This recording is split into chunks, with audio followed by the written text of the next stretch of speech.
Hey guys, it's Jessie, and I'm sorry that this video is gonna be super duper yellow, but it's gonna be. I will try to edit that out, but no promises. So this is a review of Rupi Kaur's Milk and Honey. So this book has a lot of hype recently, and it is a New York Times bestseller, which is strange. So to start off, I gave this book a 1 out of 5 stars. I really thought that this was a piece of garbage poetry. So the reason I think that is because I've done a lot of poetry, and I've done a lot of poetry writing and reading. So I'm not just coming from this from like a book standpoint. Like, I actually have a lot of experience with poetry. And the problems that I have with her poetry is that it's not poetry. So you have one line poems that really aren't poems because it's just a single line of text. Like on page 64, it says, "You've touched me without even touching me." That's just a sentence.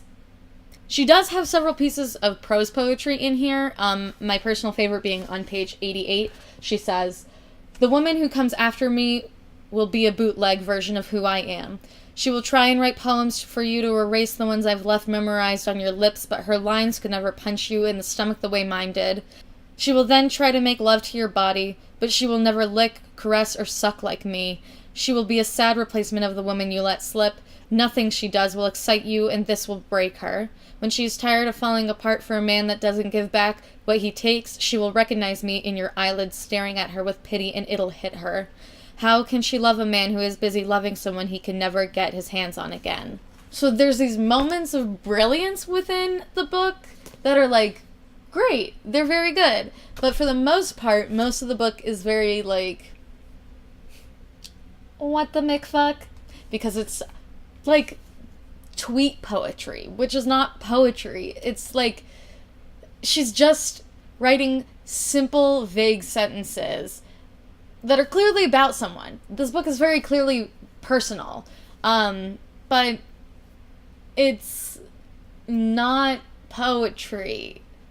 The problem is that she writes like she's writing to a child, which is fine. Like a younger version of herself, like a teenager who's like 14, 16, and it's so simple. And what she's trying to express is actually very complex, and it would be nice to see her sort of acknowledge those complexities rather than try and simmer everything down to just bite-sized tastes of everything that she's experienced. And I've heard that she's coming out with another book, and I would be intrigued to see if I like that any better, but I doubt it. And the description sort of in the back of this book talking about what Rupi Kaur writes about is like womanhood and love and loss and trauma, and those are all apparent, but and while I understand that this is how she's experiencing these things, it still comes off ingenuine and like she's holding back from her audience. I think if it took me not even a full hour to get through her poetry, it's definitely not very good. And I also have some issues with the organization. So it's split up into 4 sections: the hurting, the loving, the breaking, and the healing. Which is fine, and those are definitely there. But she has these tiny sentence poems that almost bleed together to the point where there's no separation between the ideas, and sometimes it comes across as a few lines of a longer poem if you read them fast enough and together, which I don't know if that's what she wanted to express. At times, sometimes reading it quickly and so that the poems sort of flow together is good and is better almost. I know that's not the intent, and if it was, it would be better. And sometimes the organization of what she's talking about, she goes from more recent past to far past, and it would be nice to see it sort of chronological within what she's experiencing and writing about. But I gotta say, Rupi Kaur's photography is wildly different and is so much better than this book of poetry. It really is a giant disappointment. It got way too much hype, which, you know, drops it down a star. And the poems are, they're just bad. They're not poems. And so that, you know, took away a lot from me. And, like, the fact that I only liked, like, maybe 2 pieces in this book is, you know, a personal bias.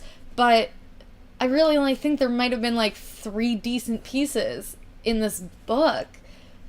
And it's just such a disappointment because I was really expecting to love this book because, you know, a lot of YouTubers really liked it. But, here's my advice to those YouTubers. Read real poetry. I know it's a harsh rating and criticism of this book. It was so vapid. I feel bad for being so harsh on this book, but it's vapid, it's simple, it's not poetry, it's too short to be poems, it's not complex enough to really portray any true emotion. Anyway, that is what I have to say about Rupi Kaur's Milk and Honey, gigantic disappointment. This also might not be the final filming spot. This is just where we are for now. This is my bed nook. It's very cute. Eventually, when everything is where it belongs, I will do a room tour. Probably not an apartment tour, just because... Say hi to Bulby. Ooh. He lives with me now. Say hi, Bulby. Hi. He is sick right now, but he still is full of energy. Thanks for watching, and I'll see you next time.